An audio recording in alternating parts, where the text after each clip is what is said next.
সেই জন্য বলেছিলাম কোরআন শুধু মুসলমানদের জন্য নয়। আল্লাহ কি শুধু মুসলমানদের? বলেন তো আল্লাহ কার? সবাই। আল্লাহ যদি মুসলমানদের হইতো তাহলে তো আমরা পড়তাম আলহামদুলিল্লাহ রব্বিল মুসলিমিন, ঠিক না ভাই? আলহামদুলিল্লাহ রব্বিল আউলিয়া ওয়াল মুত্তাকিন, আলহামদুলিল্লাহ রব্বিল মুরসালিন, এগুলি পড়ি। কি পড়ি? পড়েন আমার সাথে, আলহামদুলিল্লাহি রাব্বিল আলামিন। সুবহানাল্লাহ, সুবহানাল্লাহ। সমগ্র বিশ্বের একচ্ছত্র অধিপতি মালিক তিনি সকলের।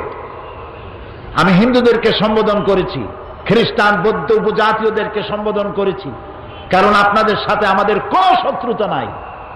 আপনারা আমাদের ভাই, আপনাদের সাথে আমাদের সুসম্পর্ক। কোরআন আমার জন্য শুধু নয়, আপনার জন্য, কারণ আল্লাহ শুধু আমার না, আপনারও। আপনি ভগবান ডাকুন, ঈশ্বর ডাকুন, পরমেশ্বর ডাকুন, এক ব্রহ্মা দ্বিতীয় নাস্তি বলুন, গড ডাকুন, যেই নামে ডাকুন, যাকে উদ্দেশ্য করে ডাকছেন তিনিই তো আল্লাহ। তিনি কে? তিনি সকলে।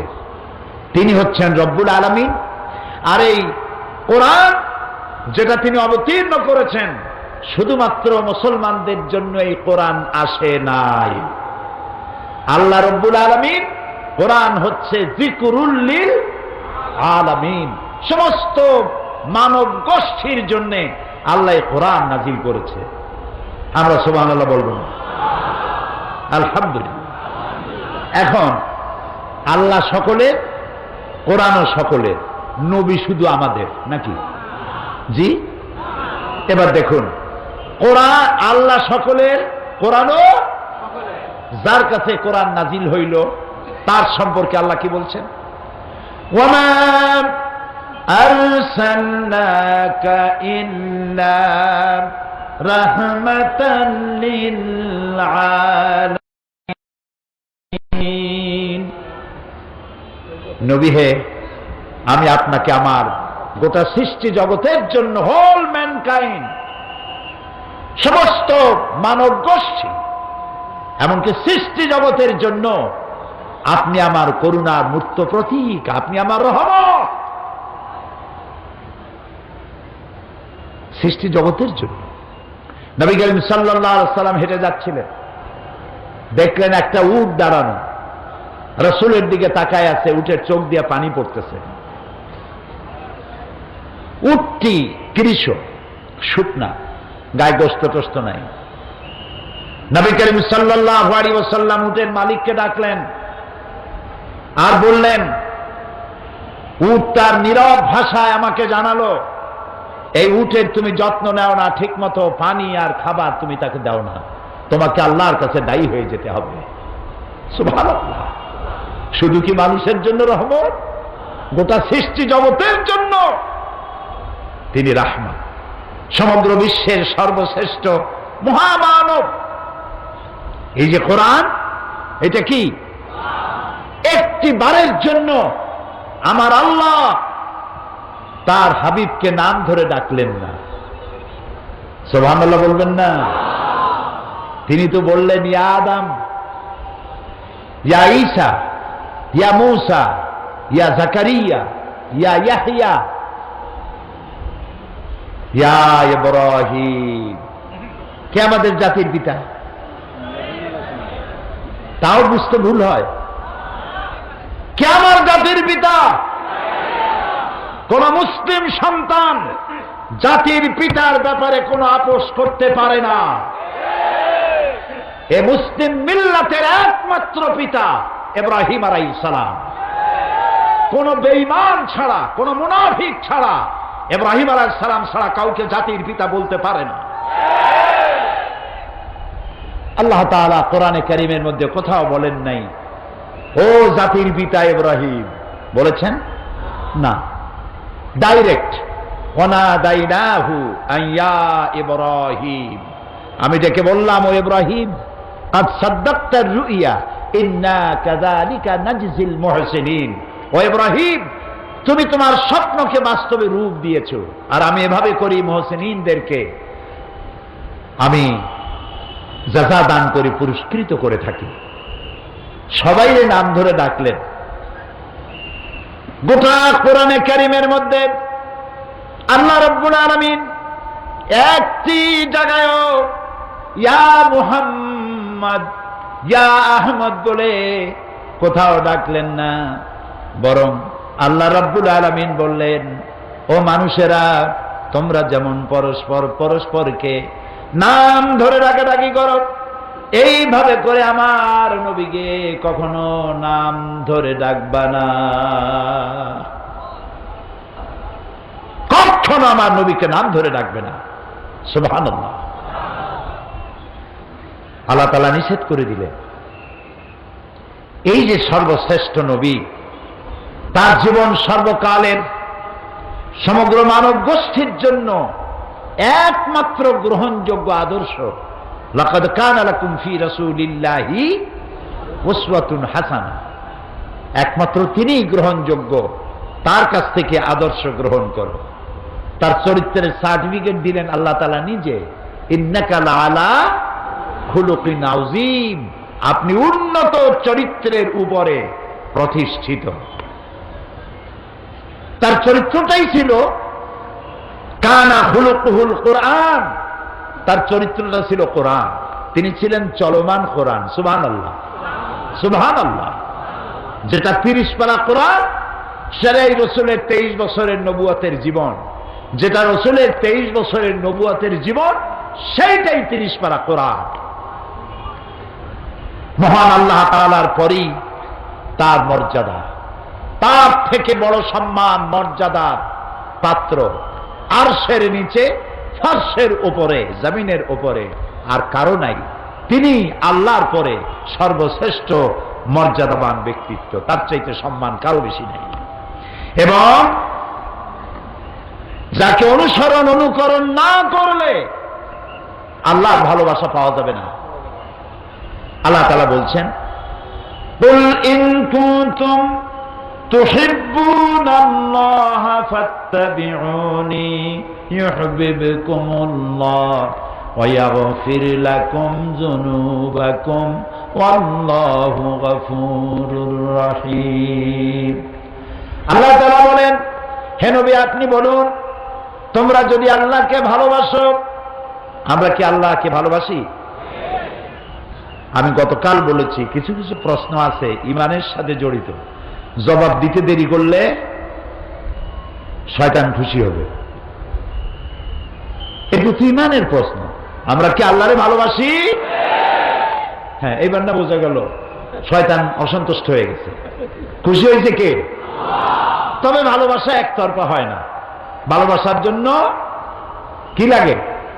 দুই তরফের ভালোবাসা লাগে। আল্লাহ তাআলা বলছেন যে আমারও যদি ভালোবাসো, আমি তোমাদের ভালোবাসবো, সেজন্য একটা শর্ত আছে। শর্তটা কি?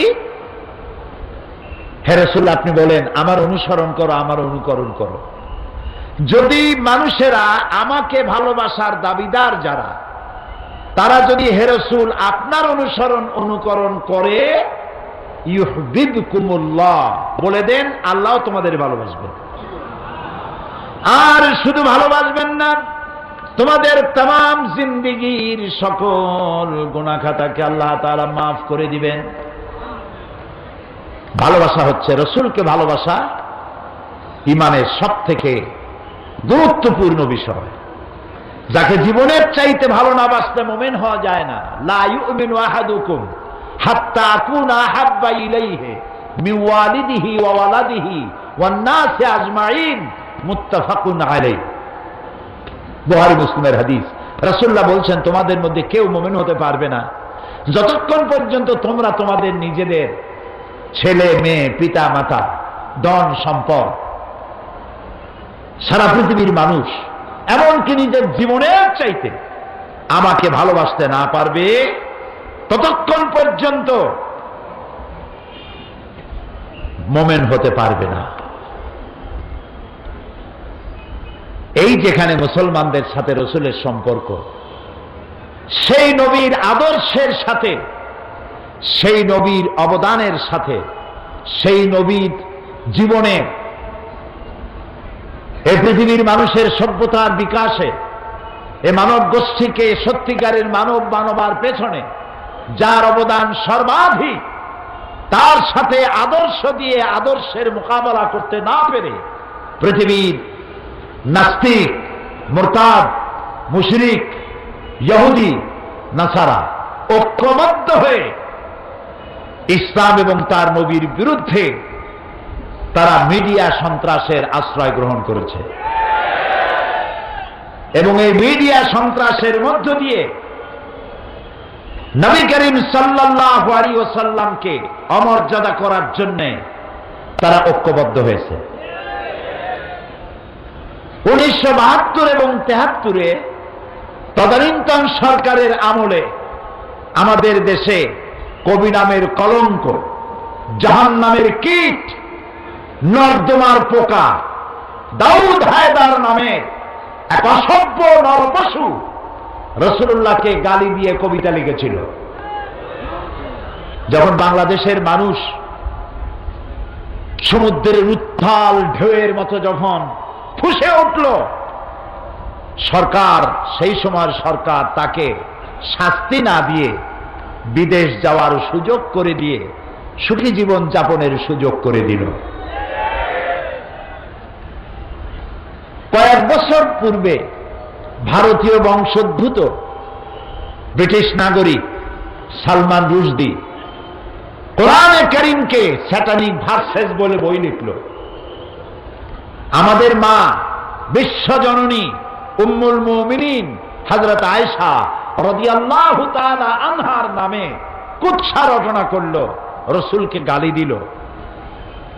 যে দেশে সে বসবাস করে সেই দেশ তার নিরাপত্তার জন্য বিলিয়ন বিলিয়ন অর্থ খরচ করল,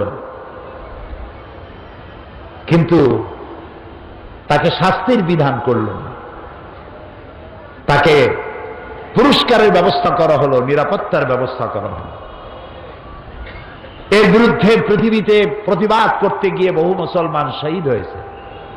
মুসলমানের অবস্থা তো এই, অনেক মুসলমান আছে নামাজ পড়ে না, রোজা রাখে না, মদ খায়, মিথ্যা কথা বলে, কিন্তু রাসূলকে গালি দেওয়া হয়েছে, এটা শোনা মাত্রই সে বেরিয়ে যায়। আমি অপরাধী, নামাজ পড়ি না, এটা ঠিক, মদ পান করি সেটাও ঠিক, কিন্তু রাসূলুল্লাহকে গালি দিলে আমি বাঁচব কেন? শহীদ হয়ে যায়, মরে যায়, সে জীবন দিয়ে দেয়।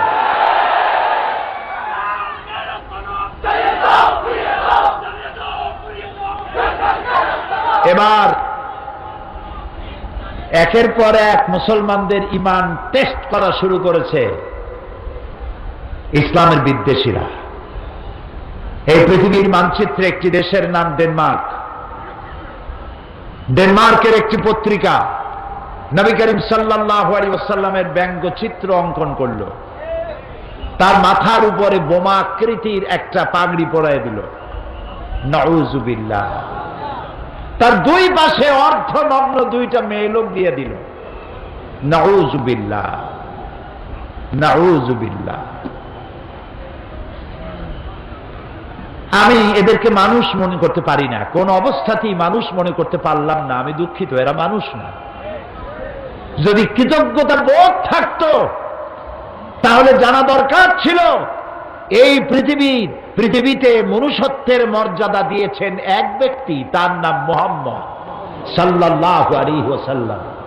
পৃথিবীর মানুষকে সভ্য বানিয়েছেন, ভদ্র বানিয়েছেন, নারীর মর্যাদা দিয়েছেন, শ্রমিকের অধিকার দিয়েছেন, শিশুর অধিকার দিয়েছেন, সাদা এবং কালো মানুষের পর্বতসম বৈষম্য দূরীভূত করে একই সমান্তরালে এনে দিয়েছেন। গোটা বিশ্ব, সমগ্র বিশ্বের মানব গোষ্ঠী যদি তার কলিজা বুক থেকে নিজেরা নিজে ছিঁড়ে রাসূলের কদমের উপরে রেখে দেয়, রাসূল পৃথিবীকে যে ঋণী করেছেন সেই ঋণ শোধ হবে না। বিশ্ব মানবতার মহানবীর এই ব্যঙ্গচিত্র ফুঁসে উঠল পৃথিবী, গর্জে উঠল মুসলিম উম্মাহ। কোনো বিচার পাওয়া গেল না। যেখানে এটা বন্ধ করে দেওয়ার কথা ছিল বন্ধ না করে Italy, Germany, France, Bulgaria, Belgium, যুক্তরাষ্ট্র, ইটালি, বিভিন্ন দেশে নবী করিম সাল্লাল্লাহু আলাইহি সাল্লামের ব্যঙ্গচিত্র, ব্যঙ্গ কার্টুন আঁকাইয়া পৃথিবীর 150 কোটি মুসলমানের কলিজায় আগুন লাগাইয়া দিল।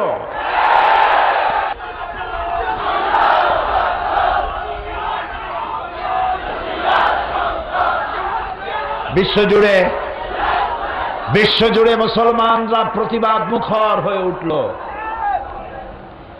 শহীদ হলো আফগানের 17 জন মুসলমান, শহীদ হলো নাইজেরিয়ার 11 জন মুসলমান, শহীদ হলো ইটালির 16 জন মুসলমান।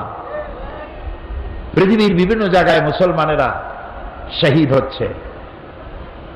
হোয়াইট হাউস এবং জাতিসংঘ থেকে বলা হলো কিং আব্দুল্লাহকে, সৌদি আরবের বাদশাহ কিং আব্দুল্লাহকে তারা বলল মুসলমানরা বাড়াবাড়ি করতেছে, তাদেরকে শান্ত হতে বলেন, তারা যেন শান্ত হয়, বাড়াবাড়ি যেন না করে।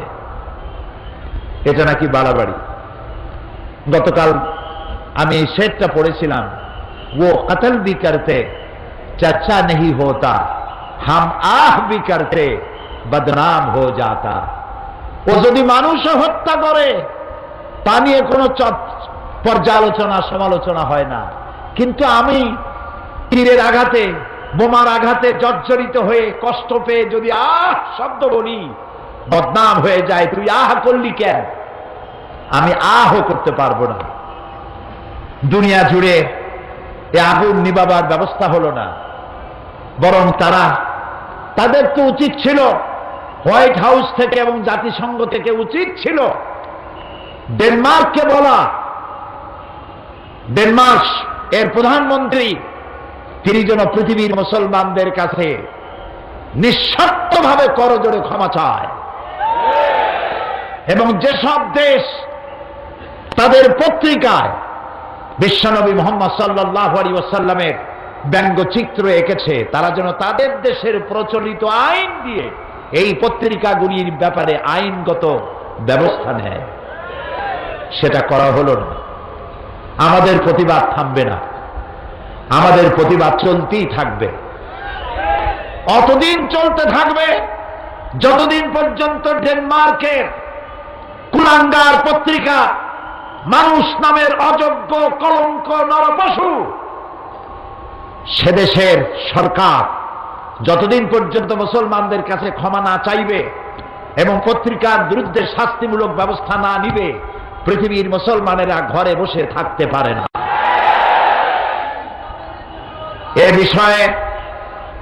এ বিষয়ে আমার দেশের প্রধানমন্ত্রী তার নিজের পক্ষ থেকে ডেনমার্ক প্রধানমন্ত্রীকে নিন্দা জানিয়েছেন। জোটের পক্ষ থেকে, সরকারের পক্ষ থেকে, দেশের 15 কোটি মানুষের পক্ষ থেকে তীব্র নিন্দা এবং ধিক্কার জানিয়েছেন দেশের প্রধানমন্ত্রী। বাংলাদেশের মহান জাতীয় সংসদে আমরা সম্মিলিতভাবে সমস্ত দল মত শুধু নয়, বাংলাদেশের ইহুদি, খ্রিস্টান, বৌদ্ধ, হিন্দু, জাতি ধর্ম নির্বিশেষে আমরা নিন্দা প্রস্তাব গ্রহণ করেছি ডেনমার্কের বিরুদ্ধে। এই নিন্দা প্রস্তাব সর্বসম্মতক্রমে বাংলাদেশের মহান জাতীয় সংসদে পাশ হয়েছে। আমি আজ মুসলমানদের বলবো, আমাদের এই প্রতিবাদ বন্ধ হবে না। তবে একটা জিনিস মনে রাখতে হবে, ওরা চায় আমাদেরকে আঘাত দিবে, আর আমরা যেন রাসূলুল্লাহর আঘাত তো কোনো মুসলমান সইতে পারে না, পারে? মুসলমান তার সামনে তার বিবি, তার বাচ্চা জবাও হোক সহ্য হইতে পারে, কিন্তু রাসূলুল্লাহকে গালি দিলে মুসলমানের সহ্য হয় না। এ মুসলমানেরা প্রতিবাদ মুখর হবে, সোচ্চার থাকবে। তবে ওরা চায় আমরা যেন ওদের পতাকায় আগুন জ্বালাই, আমরা যেন ওদের দূতাবাসগুলি আগুন দিয়ে পোড়ায় দেই, আমরা যেন ওদেরকে মারধর করি, আমরা যেন বাস পোড়াই, আমরা যেন মানুষ হত্যা করি। এই সব ব্যাপারে ওরা এটা চায়। ওদের পাতানো ফাঁদে আমরা কি পা দিব? আমরা কি পা দিব? নিশ্চয়ই নয়। আমাদের প্রতিবাদ হবে অহিংস, কারো দেশের পতাকা পোড়ায় নয়, কারো দূতাবাসে আগুন জ্বালায় নয়, কাউকে হত্যা করে নয়, বরং কলিজার সবটুকুন ধিক্কার, নিন্দা এবং প্রতিবাদ জানাবো। কলিজা দিয়া ধিক্কার দিয়ে তাদেরকে প্রতিবাদ জানাতেই থাকবো। ওরা আমাদেরকে সন্ত্রাসী জাতি হিসাবে চিন্তা পরিচিত করাবার জন্য হাজারো চেষ্টা করছে। এই চেষ্টায় আমরা পাও দেব না। আল্লাহ যেন আমাদেরকে সেই ধৈর্য ধরার তৌফিক দান করেন। আমরা বলি আমিন, আমরা সবাই বলি আমিন। আমরা ড্যানিশ কন্ডেন্স মিল্ক না খাইলে মরে যাব? মরে যাব? আজকে শপথ হোক, ডেনমার্কের কোন জিনিস আমরা কিনবো না, হারাম। এবং যেই সব দেশ আমার রসুলকে গালি দিয়েছে, আমার রসুলের ব্যঙ্গচিত্র এঁকেছে, যতদিন পর্যন্ত মুসলমানদের কাছে ক্ষমা না চাইবে, ততদিন পর্যন্ত তাদের তৈরি করা কোন পণ্য আমাদের বিক্রি করা, আমাদের বেচা কেনা আমাদের জন্য হারাম ঘোষণা করলাম। আমরা তাদের পণ্য গ্রহণ করব না। আচ্ছা, বাচ্চা যখন পৃথিবীতে এলো, তখন তার যেই পাইপ দিয়ে খাবারের খাবার তার পথ ছিল, সেটা কি থাকলো না গেল? চট্টগ্রামের বাচ্চার কি করে? ওই তারটা রেখে দেয়, কি করে? কাটে ফেলে। আমাদের বরিশালও কাটে, সারা দুনিয়া কাটে। এখন বাচ্চা খাবে কি? সে তো চিৎকার মারছে ক্ষুধায়। আল্লাহ রাব্বুল আলামিন মায়ের পেটের ভিতরে সন্তানের খাবারের জন্য একটা পাইপলাইন দিয়েছিলেন। ভূমিষ্ঠ হওয়ার সঙ্গে সঙ্গে পাইপলাইনটা কেটে দেওয়া হলো, একটা লাইন কেটে দেওয়া হলো। সন্তান এখন কি খাবে?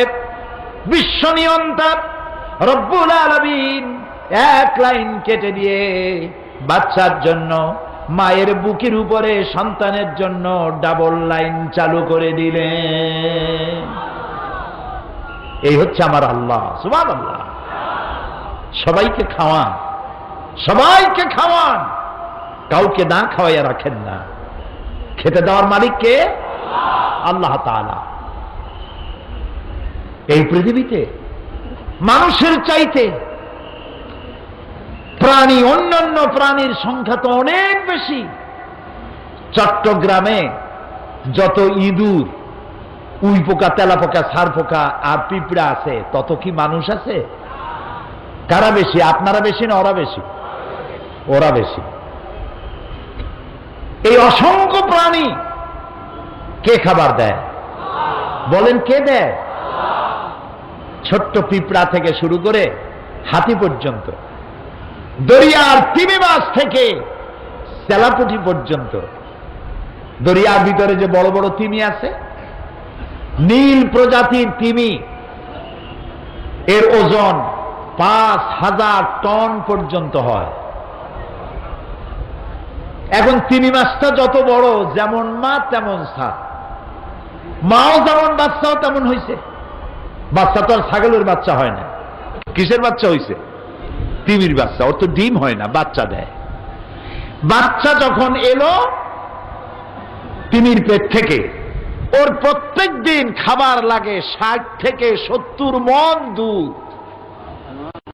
কে দেয়? কে দেয়? আল্লাহ রাব্বুল আলামিন বলেন, এই পৃথিবীতে এমন বহু প্রাণী আছে যাদের খাদ্য তারা জমা করে না, সঞ্চয় করে না। সেসব প্রাণীগুলির খাদ্য আমি সরবরাহ করি। যেমন আপনার আমার ব্যাংকে টাকা আছে, গোলায় ধান আছে, কিন্তু কোন প্রাণীর ব্যাংকে কিছু জমা নাই। আজ সকালে যা খেলো, কাল সকালে কি খাবে তার জানা নাই। এ ধরনের অসংখ্য প্রাণী, পিঁপড়া থেকে শুরু করে হাতি, গন্ডার, ছোট্ট পাখি থেকে শুরু করে ঈগল পাখি, কাসকি মাছ থেকে শুরু করে তিমি মাছ পর্যন্ত, কেঁচো থেকে শুরু করে বড় বড় অজগর পর্যন্ত, সমস্ত প্রাণীগুলো সকালবেলায় খালি পেটে যার যার বাসা থেকে, যার যার এলাকা থেকে বেরিয়ে চলে যায়, মহাশূন্যে ওড়ে, জঙ্গলে বেড়ায়, আর সমুদ্রে সাঁতরায়।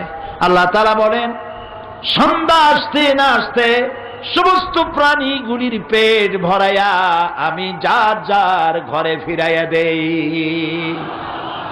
ওয়ামা মিন দাব্বাতিন ফিল আরদি ইল্লা আলাল্লাহি রিজকুহা। এই পৃথিবীতে এমন কোন বিচরণশীল জীব নাই যার রিস্কের দায়িত্ব আমি আল্লাহ পালন করি নাই।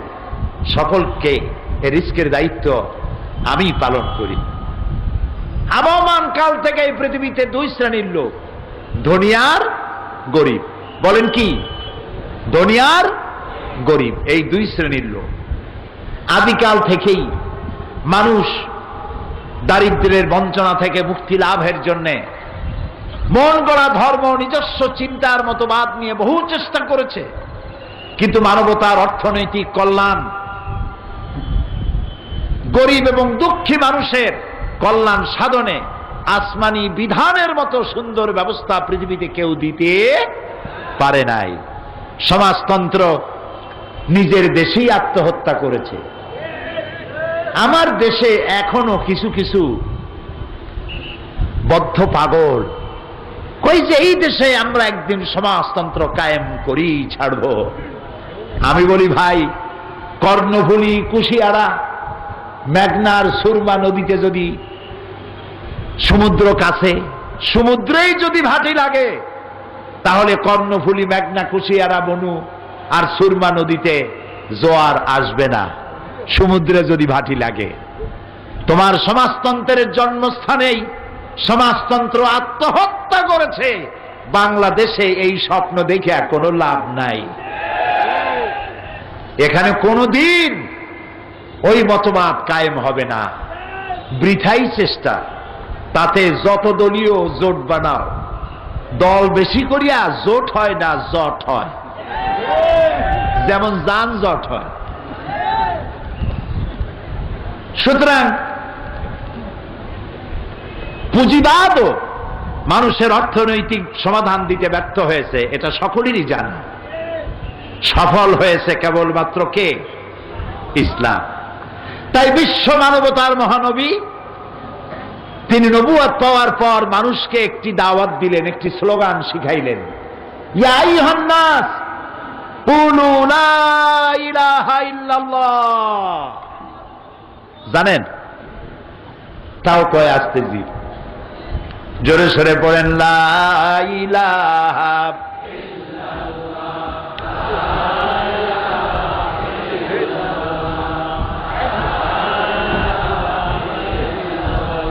লা ইলাহা ইল্লাল্লাহু মুহাম্মাদুর রাসূলুল্লাহ। আলহামদুলিল্লাহ, এটি একটি স্লোগান, এটি একটি জিক্র, আফজালুজ জিক্র লা ইলাহা ইল্লাল্লাহ। এটি একটি বিপ্লবাত্মক কথা, এটি একটি রিভলিউশন সৃষ্টিকারী কথা, এর থেকে বিপ্লব সৃষ্টিকারী কথা, স্লোগান আকাশেও নাই, জমিনেও নাই। রাসূলুল্লাহ বললেন, ইয়া আইয়ুহান নাস, ও আমার কুরাইশের লোকেরা, এরকম, ও মুসলমানেরা এরকম না। আমার নবী তো বিশ্ব নবী। আলহামদুলিল্লাহ বলো। আমার নবী কি নবী? বিশ্ব নবী। আহারে, কতই না ভালো হতো যদি খ্রিস্টানরা, আমরা যেভাবে ঈসা আলাইহিস সালামকে মহব্বত করি, এইভাবে যদি আমার রসুলকে তারা মহব্বত করত। আমরা তো ঈসা আলাইহিস সালামকে গালি দেই না।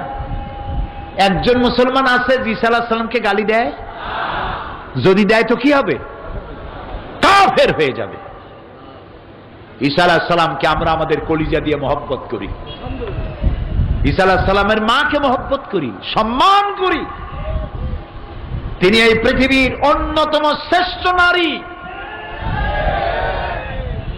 ঈসা আলাইহিস সালামকে কখনো কোনো মুসলমান গালি দেয় না। আমরা যদি আপনাদের নবীকে আমাদের নবী মনে করতে পারি, সম্মান করতে পারি, আপনারা আমার রসুলকে কেন সম্মান করতে পারেন না? সম্মান করতে শিখুন। আমরা এক হতে পারি, পারি না এক হইতে? খ্রিস্টান, বৌদ্ধ, ইহুদি সব আমরা এক হতে পারি। কি হলে? গত মে মাসে পৃথিবীর সব জায়গায় আল্লাহ আমারে নিছে, আলহামদুলিল্লাহ, বহুত জায়গায়, 4টা মহাদেশের অন্তত 50টার উপরে দেশ তো আল্লাহ তারে গোলামকে দেখিয়েছেন। বাকি ছিল মিশর। একটা আরবি মাকুলা আছে, মাল্লাম ইয়ারাল মিসরা লাম ইয়ারাদ দুনিয়া। যে ব্যক্তি মিশর দেখে নাই সে নাকি দুনিয়াই দেখে নাই। তা আমি মিশরে জামিউল আজহারের আমাদের এদেশের কিছু ছাত্রদের দাওয়াতে মিশর ভ্রমণ করলাম। এখানকার আন্তর্জাতিক ইসলামী বিশ্ববিদ্যালয়ের অধ্যাপক, কোরআন এবং বিজ্ঞান বিষয়ক অধ্যাপক, আমার পুত্রতম স্নেহাস্পদ অধ্যাপক মাওলানা গিয়াসউদ্দিন তালুকদার, আমি এবং এটিএন বাংলার ইসলাম বিভাগের, ইসলামী বিভাগের ডাইরেক্টর আলহাজ আরকানুল্লাহ হারুনি, এই 3 জন আমরা সফর করলাম মিশর। 5 দিন ছিলাম। আমি তাদেরকে বললাম, যারা আমার প্রোগ্রাম প্রডিউস করেছে, আমি এখান থেকে তাদের বলেছি শুধু রাত্রে 4-5 ঘন্টা ঘুমাইতে দিও, জীবনে আর যাইতে পারবো কিনা জানি না, আমারে শুধু দৌড়াইবা যাতে করে আমি মিশরের ঐতিহাসিক জায়গাগুলি দেখতে পারি। 5 দিনে 4000 কিলোমিটার দৌড়াইছি। এই মিশর পৃথিবীর বহুমাত্রিক সভ্যতার লালন ভূমি। এটা ইউসুফ আলাইহিস সালামের বাড়ি, মুসা আলাইহিস সালামের জন্মস্থান, হারুন আলাইহিস সালামের জন্মস্থান, সালেহ আলাইহিস সালামের জায়গা, ইব্রাহিম আলাইহিস সালামের শ্বশুর বাড়ি। সুবহানাল্লাহ। মিশর ঢুকলাম, এয়ারপোর্টে নেমেই দেখি বিরাট সাইনবোর্ড লেখা আছে, উদখুলুল মিসরা ইনশাআল্লাহু আমিনিন। সূরা ইউসুফ। ভিতরে ঢুকলাম। তারপরে সব ঘটনা শোনাবো না, প্রাসঙ্গিক কথাটুকু আনবো, যেহেতু আমি মিশরের তাফসীর করতে তো বসিনি। যেখানেই যাই ঘুরে আসবো আপন জায়গায় ইনশাআল্লাহ। আমরা সেখানে আল্লাহ তাআলার মেহেরবানি, আল্লামা বদরুদ্দিন আইনি, যিনি বুখারীর সরা লিখেছেন, তার কবর জিয়ারতের তৌফিক আল্লাহ দিলেন। ইমাম শাফি রহমতুল্লাহ আলাইহ, তার উস্তাদ ইমাম ওয়াকি রহমতুল্লাহ আলাইহ, আল্লামা জালালউদ্দিন সাইয়ুতি রহমতুল্লাহ আলাইহ, তাদের কবর জিয়ারতের সুযোগ হলো, আলহামদুলিল্লাহ। হযরত আমর ইবনুল আস রাদিয়াল্লাহু তাআলা আনহুর মসজিদ, 1 লক্ষ মানুষ ভেতরে নামাজ পড়তে পারে। এই মসজিদে আল্লাহ নামাজ পড়ার তৌফিক দিলেন।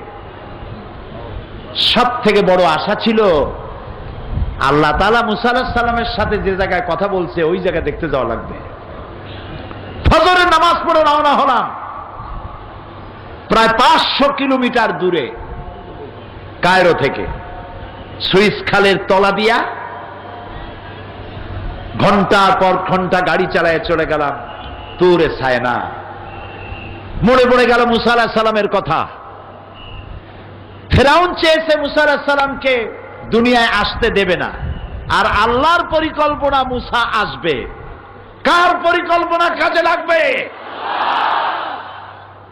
মুসা পয়দা হয়েই গেছে, সুবহানাল্লাহ। এখন মুসা আলাইহিস সালামকে আল্লাহর বাঁচানো দরকার ফেরাউনের দুষ্টামি থেকে। তিনি একদিন দেখলেন একজন বনি ইসরাইলের এক লোক আর এক কিপ্তি দুজনে মিলে ঝগড়া লাগছে এবং দুর্বল ব্যক্তি মার খাচ্ছে। তার কাছে অভিযোগ এলো, তিনি একটা থাপ্পড় মারলেন। 1 থাপ্পড়ে, ওনার ইচ্ছা ছিল থাপ্পড় খাই বেটা দৌড় দিবে, কিন্তু পয়গাম্বরী থাপ্পড় তো, থাপ্পড় খাইয়া জায়গায় শেষ।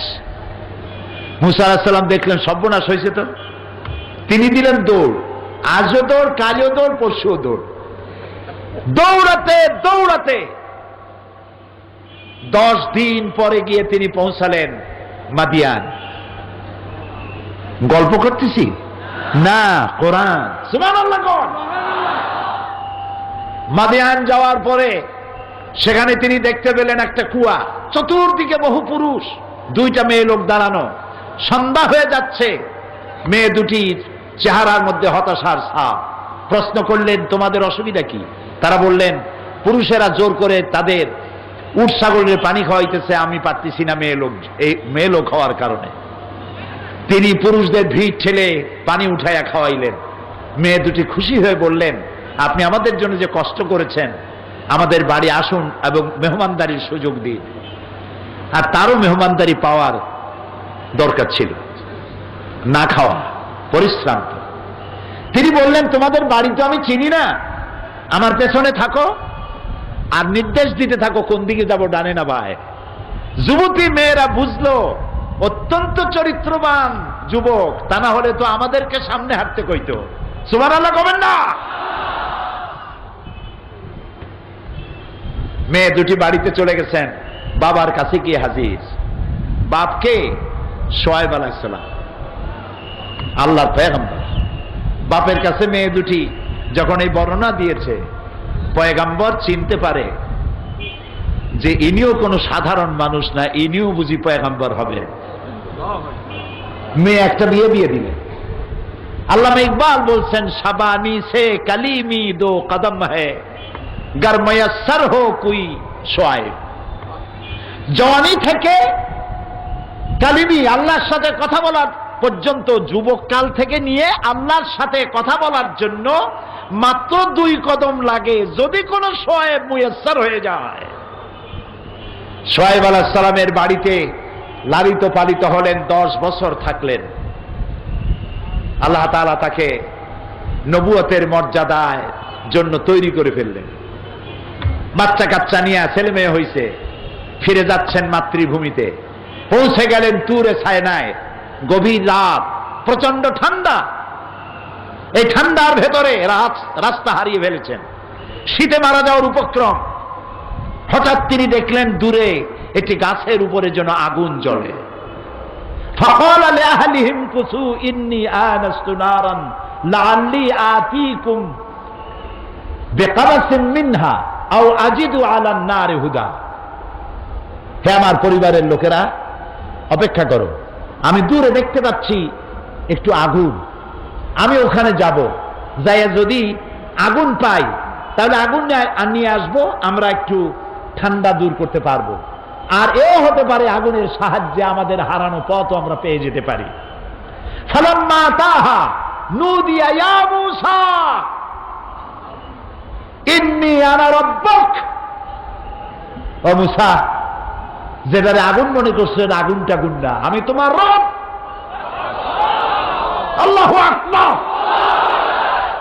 আমি তোমার আল্লাহ। ফাখলা আলাইক ইন্নাকা বিল ওয়াদিল মুকাদ্দাসি তুয়া।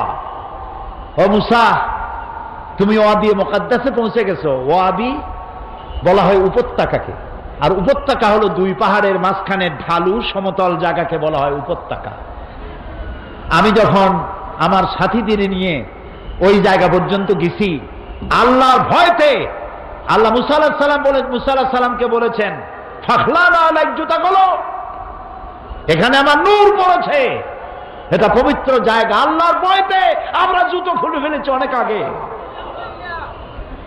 আজান দিলাম, সম্ভবত গিয়াসউদ্দিন আজান দিয়েছিল। আজান হয়ে গেল, জোহরের নামাজ জামাতে আদায় করলাম। সেই জায়গাটা তাকায়া দেখে চোখে ধন্য মনে করলাম, সে জায়গাটা এখনো আছে যেখানে আমার আল্লাহ মূসা আলাইহিস সালামের সাথে কথা বলছিলেন। আল্লাহু আকবার। আমার চোখ ধন্য, আমার জীবন ধন্য। ওই জায়গায় দেখলাম, আসি মূল কথায়, ওই জায়গায় দেখলাম একদিকে একটা গির্জা আর তার পাশেই একটা মসজিদ, একদম গায়ে লাগানো। খ্রিস্টানের ইহুদিরা গির্জায় ঢুকছে, মুসলমানেরা মসজিদে ঢুকছে। কোনো মারামারি নাই, কোনো ঝগড়াঝাটি নাই। হাজার হাজার নারী পুরুষ যার যার ইবাদত করছে সেখানে গিয়ে। মনে পড়ল আল্লাহ তাআলা কি সুন্দর কথা বলেছেন, কুল ইয়া আহলাল কিতাব তাআলাউ ইলা কালিমাতিন সাওয়াইন বাইনানা ওয়া বাইনাকুম আল্লা না'বুদা ইল্লাল্লাহ। ও নবী, আপনি বলুন, হে আহলে কিতাবের লোকেরা, এসো তোমরা আর আমরা একটা কথায় একীভূত হই যা তোমাদের জন্য আর আমাদের জন্য সমভাবে প্রযোজ্য।